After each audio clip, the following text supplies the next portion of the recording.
lost in the noise, seeking the light.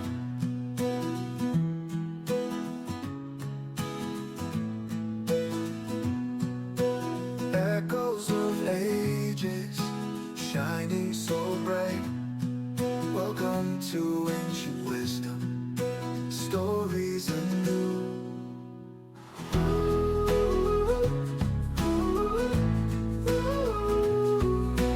Wisdom for me and wisdom for you.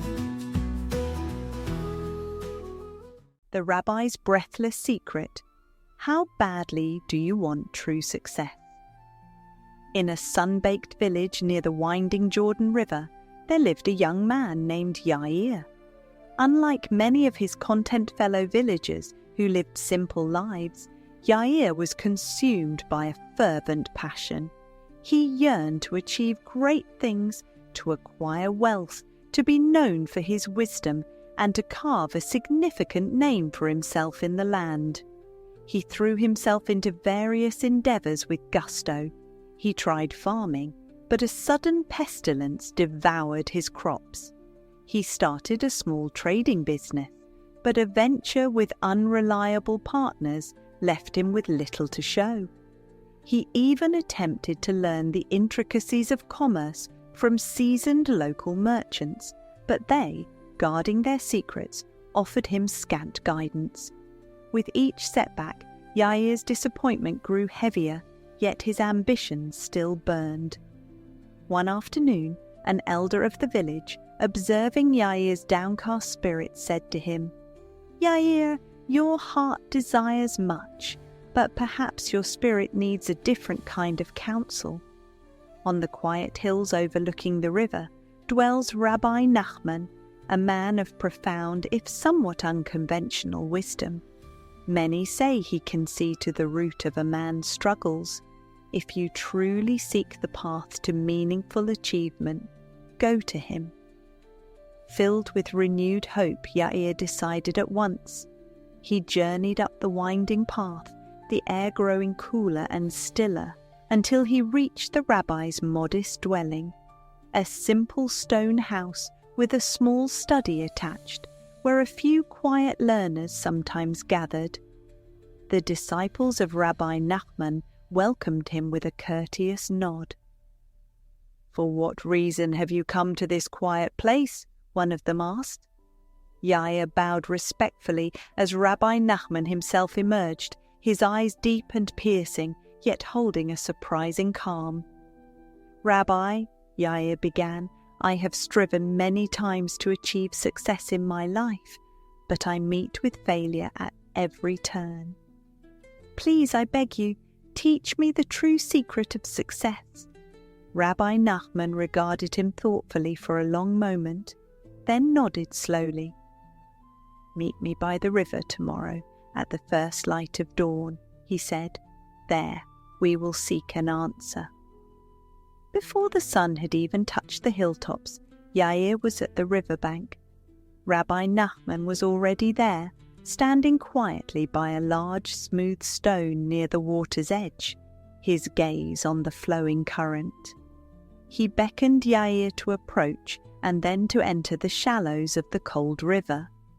Yair, though puzzled, faithfully followed his instruction, thinking perhaps this was some manner of purifying ritual or a test of his resolve.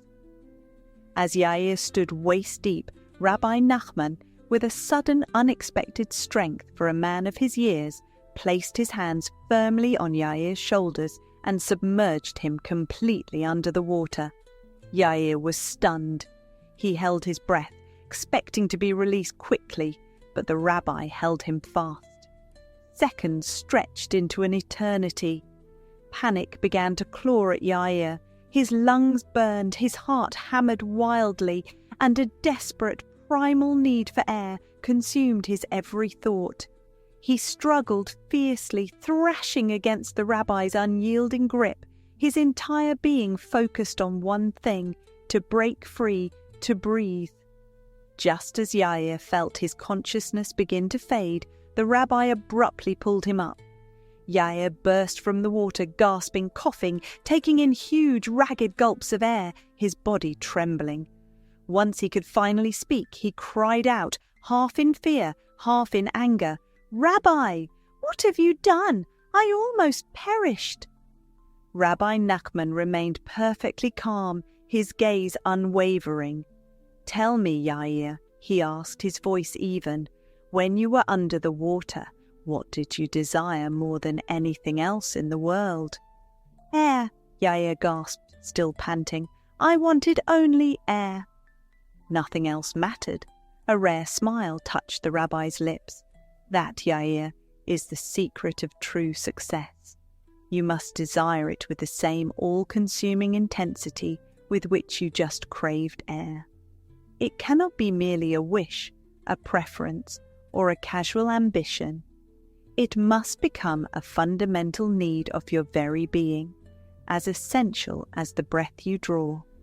When your desire for your worthy goal is that profound, that singular in its focus, then nothing in this world can truly stop you from striving towards it with all your might." He continued, "Many people say they want success, but they do not yearn for it with their entire spirit, with every fibre of their being. That is why their efforts falter at the first sign of difficulty." Yair stood motionless, the cold of the river water still on his skin, but a new fire kindling within him.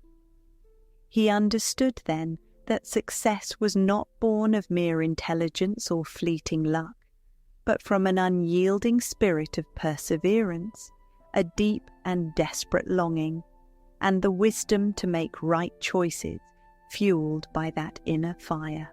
He returned to his village, but this time failure no longer held the same power to discourage him. Each setback became a lesson, each obstacle a challenge to meet with that same breathless determination he had felt in the river.